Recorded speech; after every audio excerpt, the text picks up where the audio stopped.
পালাতে গিয়ে গ্রেফতার হলেন চট্টগ্রামের রাউজানের সাবেক এমপি ফজলে করিম চৌধুরীর ব্যক্তিগত সহকারী ইরফান আহমেদ।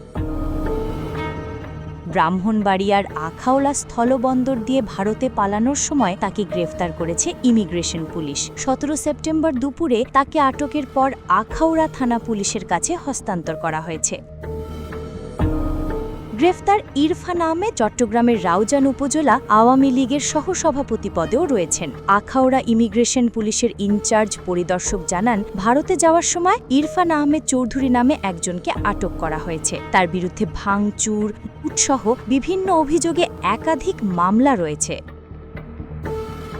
তিনি বলেন, আমরা চট্টগ্রামের রাউজান থানার ওসির সঙ্গে যোগাযোগ করেছি। তিনি মামলার বিষয় নিশ্চিত করেছেন। তাকে আখাউড়া থানায় হস্তান্তর করা হয়েছে।